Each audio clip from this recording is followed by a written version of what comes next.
My son's girlfriend kept calling me dad as a joke until she wasn't joking anymore. It happened on a quiet Sunday evening. We were sitting in the living room. My son Mark had brought his girlfriend over. She was bright, funny, full of energy, the kind of girl who lights up a room. We laughed over dinner. They teased each other playfully. Everything felt normal, almost too normal, until she turned to me. Her lips curled into a small grin. Her eyes locked onto mine. Pass the salt, Dad. Just like that. No hesitation, no correction, no apology. Mark burst out laughing. He thought it was hilarious. He said she liked to joke like that, but I didn't laugh. I couldn't. Something inside me twisted. The word echoed in my head. Dad. Her voice lingered long after the sound faded. I forced a smile. I told myself it was nothing. Just a slip. Just a game. But deep down, I knew better. The next time she visited, I watched closely. I wanted to see if it happened again, if that word would slip from her lips. She came in smiling, carrying cookies. Her laugh filled the house like music. Mark adored her. I could see it in his eyes. He was already imagining a future with her, but I couldn't shake that night. That single word. The way she said it. During dinner, she sat beside Mark, but her gaze often drifted to me. Not in a flirtatious way, something deeper, something harder to define. Then it happened again. Dad, could you hand me a plate? Mark chuckled. He nudged her playfully. See? She won't stop with that joke. But her smile this time, it wasn't playful. It was calm, almost proud, like she wanted me to hear it. My chest tightened. The air felt heavier. It wasn't a joke anymore. That night, I couldn't sleep. Her voice kept circling in my mind. That word, that smile, those eyes. The next morning, Mark left for work. She stayed behind, said she wanted to help me clean up. I wasn't comfortable, but I agreed. As we washed dishes, silence hung heavy. Then she spoke. You don't mind me calling you Dad, right? Her tone was light, but her eyes searched mine. I froze. I wanted to laugh it off, pretend it didn't matter, but something in her gaze held me still. Mark thinks it's funny, she continued, but I think it feels natural. My hands trembled. Water spilled over the sink. She reached to steady me. Her touch lingered longer than it should. I pulled away quickly. She only smiled, like she knew something I didn't. I avoided her for the rest of the day, but her words clung to me. It feels natural. That night, Mark returned home smiling. He wrapped his arm around her. They looked happy, innocent, normal, but every time she looked at me, I saw something else. A secret, a challenge, a game only she understood. I wanted to ask her why she said it, why she looked at me like that, but how could I? What words could I use? At dinner, she said it again. Dad, could you pass the bread? Mark laughed harder than ever. He thought it was their running joke now, but I knew it wasn't a joke. Later that night, I stood alone in the kitchen. Her laughter echoed upstairs, my son's laughter with hers, and yet I felt uneasy, like a storm was forming in my own home. The next weekend, they visited again. Mark carried bags of groceries. She followed behind, smiling at me. Her smile wasn't sweet anymore. It was knowing. As we unpacked, she brushed past me, too close, close enough to whisper, "Hi, Dad." Only I heard it. My heart pounded in my chest. Mark was just a few feet away, but she didn't care. She wanted me to hear. She wanted me to feel it. At dinner, she told stories about her childhood, strange, specific details, a neighborhood I once lived in, a park I used to visit. Her words wrapped around me like chains. Mark didn't notice. He laughed at every story, but I sat frozen because every detail felt too familiar, like she was pulling threads from my past. I looked at her again. Her eyes glimmered, not with innocence, with intention, like she was slowly pulling me into something I couldn't escape. The stories kept haunting me. The streets she named, the places she described, they weren't accidents. They were pieces of my life. That night, after they left, I pulled out an old photo album. Dust clung to its cover. Inside were pictures I hadn't seen in years. A park bench, a faded carnival ticket, a tiny house with peeling paint. Her words matched them all. Exactly. How could she know? Did Mark tell her? Did she somehow dig through my past? Or was it something else? Something darker? The next day, I confronted Mark. I asked where she grew up. He shrugged, smiling. Somewhere out of town. Why do you ask? I forced a laugh, said it was nothing. But inside, my chest felt heavy, because the more I thought about it, the less it felt like a coincidence. The next dinner was worse. She didn't whisper this time. She said it out loud. Dad, can you pour me some water? Her tone was casual, like it belonged, like it had always belonged. Mark laughed, shaking his head. You're obsessed with that joke. But she didn't laugh. She kept her eyes locked on me, waiting. I felt heat rise in my chest. I wanted to shout at her, tell her to stop, but Mark was sitting right there. How could I explain? She leaned across the table. Her hand brushed mine, not by accident. Her smile lingered. Mark never noticed. I gripped my fork tighter. Her game was getting bolder, and I couldn't understand why. What was she trying to prove? Or worse, what was she trying to reveal? That night, after they left, I couldn't sit still. Her voice echoed in every corner of the house. Dad, over and over again. I opened my laptop, typed her name into search bars, scrolled through social media, old posts, photos, comments. One picture caught my eye, a blurry snapshot of her as a child. Behind her stood a house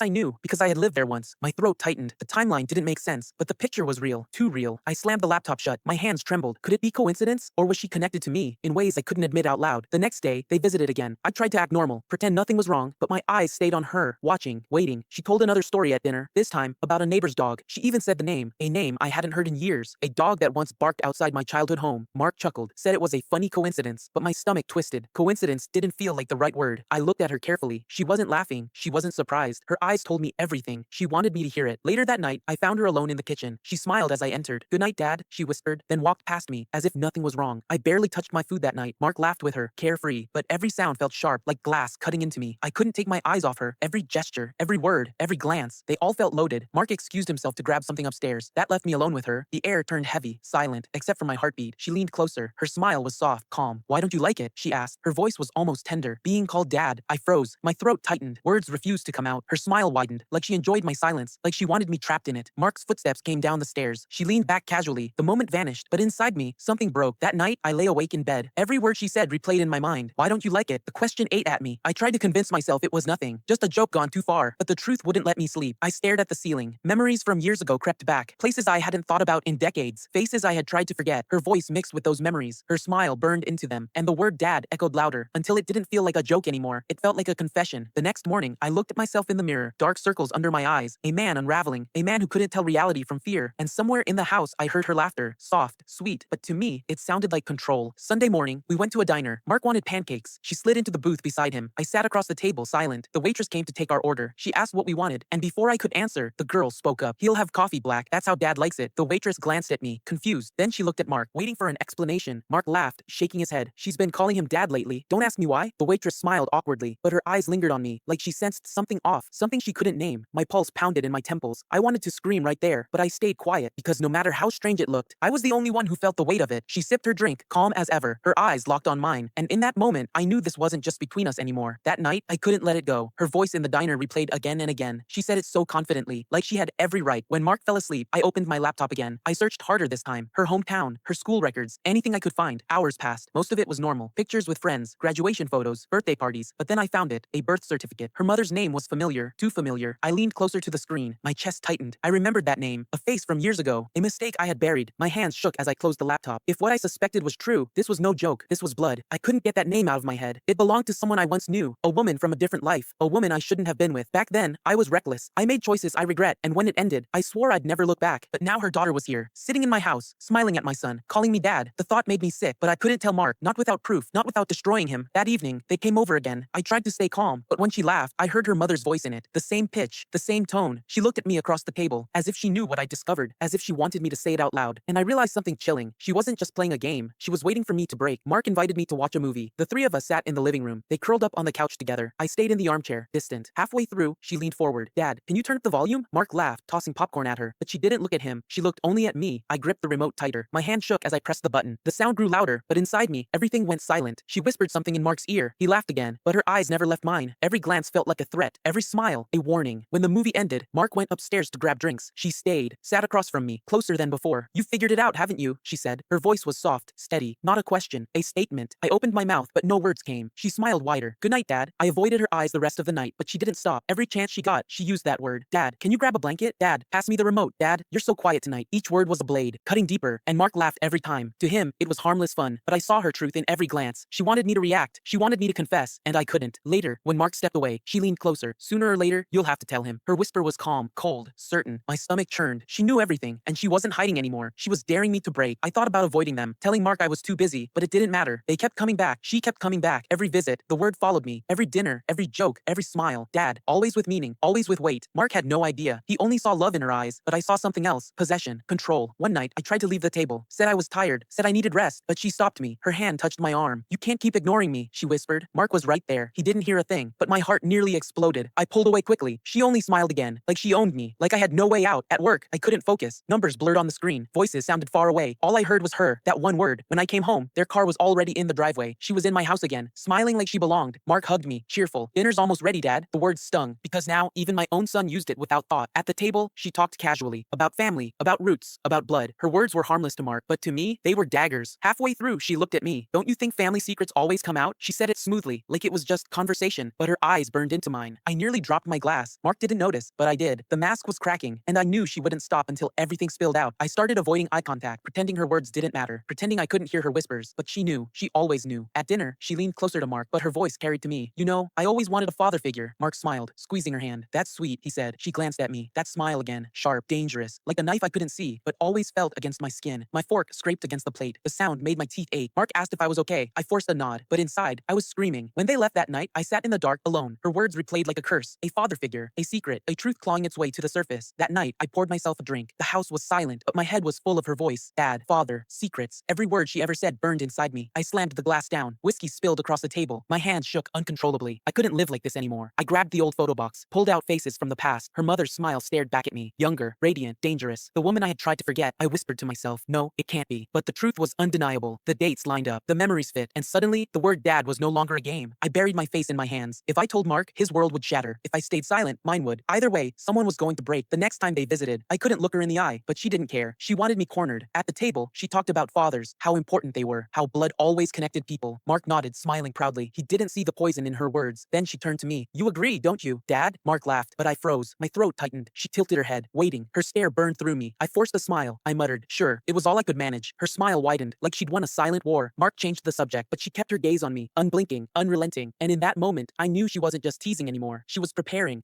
to tell him herself. We were in the living room again. The three of us sat together. Mark flipped through channels, relaxed. She leaned back, smiling at me. You know, she said softly, I always wondered where I came from. Mark laughed. Everyone wonders that sometimes, but her eyes stayed locked on mine. She wasn't wondering, she was warning. She told a story about her mother, how she kept secrets, how she never spoke about the past. Mark shrugged, uninterested, but my chest tightened. She reached for her glass. Her fingers brushed mine, deliberate. Then she whispered, secrets don't stay buried forever. Mark turned to us, confused. What was that? She smiled sweetly. Nothing, but her look told me everything. She wasn't hinting anymore. She was counting down. We sat around the table again. Dinner felt heavy, every bite forced. Mark joked, trying to keep things light, but she had other plans. She leaned toward him, smiling. Do you ever wonder if families hide things? Mark chuckled. Every family has secrets. Then she looked at me. Her smile sharpened. Some secrets are bigger than others, though. My fork slipped from my hand. It clattered against the plate. Mark looked at me, frowning. Dad, you okay? I forced a nod, but my throat was dry. She didn't look away. She wanted me to crumble. Mark laughed again, shaking his head. You two are weird tonight. He didn't know. He didn't see the war happening right in front of him. Her hand brushed Mark's arm gently, but her eyes never left mine. She mouthed the word silently. Dad. That night, after dinner, we sat in the living room again. Mark flipped through his phone, distracted. She leaned back on the couch, calm. Families are complicated, she said suddenly. Mark looked up. Yeah, I guess so, but she wasn't talking to him. Her eyes stayed on me. Her voice cut deeper. Sometimes fathers don't tell their children everything. My chest went tight. Mark frowned, glancing between us. What's that supposed to mean? She smiled sweetly at him. Oh, nothing, just saying. But the weight in her words crushed me. She was pushing harder now, closer to the edge. Later, as Mark went to lock the doors, she leaned toward me. Her whisper was sharp, deliberate. He deserves to know, and I'm going to tell him soon. My hands shook. I wanted to scream, to beg, but my voice was gone, and I knew time was running out. The next evening, they arrived unannounced. Mark was cheerful, carrying takeout bags. She followed behind him, silent, watching me. We sat down to eat. Mark talked about work, about plans, but her silence was heavier than words. Every glance pinned me to my chair. Then she spoke. Mark, don't you ever wonder about your father's past? The room froze. My heart nearly stopped. Mark laughed nervously. What do you mean? He's just Dad. She tilted her head. Her eyes sparkled with something darker. People aren't always who they seem. I slammed my hand against the table. The dishes rattled. Mark jumped, startled. I muttered something about being tired, but my hands wouldn't stop shaking. When Mark left to grab drinks, she leaned closer across the table. Her whisper was steady, final. Next time, I'll tell him. They came again the following night. Mark seemed tired, distracted, but she was sharper than ever. Every glance, every word, aimed at me. At dinner, she asked casually, Mark, don't you want to know more about where you come from? Mark looked up, confused. What do you mean? Her smile was sweet, but her eyes burned. Don't you think it's strange? Your dad never talks about the past? My fork clattered onto the plate. Mark frowned at me. Is that true? Why don't you? I forced a weak smile. Nothing worth telling, but sweat gathered at my temples. I could feel her victory growing. Later, as Mark stepped outside to take a call, she leaned close to me, her whisper cut like a blade. Tomorrow, if you don't tell him, I will. I gripped the table until my knuckles turned white. The clock was ticking, and for the first time, Mark was beginning to notice. The next evening, I barely ate. Mark tried to keep things light, but tension filled the room like smoke. She sat calmly, her fork tapping softly. Every second was deliberate, every look a reminder. Time was up. Halfway through the meal, she spoke. Mark, have you ever wondered why I call him Dad? My blood froze. Mark laughed nervously. Because you're insane, that's why. But her face stayed serious. No, there's a reason. Her eyes locked on mine. Should I tell him, or will you? Mark's smile faded. He looked at me, confused. Tell me what? My heart pounded in my chest. I shook my head, desperate. It's nothing, just nonsense. But Mark didn't look convinced anymore. His laughter was gone, and her smile told me it was too late. The truth was coming. Mark leaned back, frowning. What's going on? His eyes darted between us, confusion turning to suspicion. She didn't hesitate. She looked straight at him. Your dad isn't just your dad. Her words were sharp, deliberate. He's mine too. The room went silent. My stomach dropped. Mark froze, staring at her. What are you talking about? She leaned closer to him, calm. My mother. Do you remember her name? She said it softly, like a secret. A name from my past. A name that made my chest ache. Mark turned to me, pale. His voice cracked. Dad, is this true? I couldn't speak. My lips moved, but no sound came. The silence was enough. Mark saw the answer in my eyes. He stumbled back, shaking his head. No, this can't be real. But it was. Every buried mistake had clawed its way to the surface. Mark's face twisted in shock. His eyes burned into me. You knew? He shouted. His voice cracked with rage. I tried to speak, but the words died in my throat. Yes, I whispered finally. It was a mistake. Long ago. Mark stumbled back, his fists clenched. You let me bring her here. You let me love her. The room trembled with his voice. She just sat there, smiling faintly, as if she wanted this all along, as if chaos was her victory. Mark, listen, I pleaded. I didn't know she was, but he cut me off, screaming. You're disgusting, both of you. He stormed toward the door, slamming it so hard the walls shook. I reached out after him, but my hand met only empty air. The girl stayed seated, calm. Her voice was soft, steady. I told you secrets don't stay buried. Her smile lingered, and I realized she had won. The house felt empty after he left. The air was heavy, thick with words never meant to be spoken. I sat alone at the table, the plates still scattered, her smile still burning in my mind. She stood in the doorway, calm. No guilt, no fear, only certainty. You couldn't hide forever, she said softly. Her voice was almost kind, almost. I didn't answer. There was nothing left to say, nothing that could fix what was broken. Through the window, I saw Mark's car speed away, taillights vanishing into the night, taking my son with them, taking my family with them. The girl lingered a moment longer, then she whispered one last word, Dad. And in that single word, I heard everything. My past, my failure, my punishment. The door closed behind her, and I was left in silence, buried alive by the truth I created.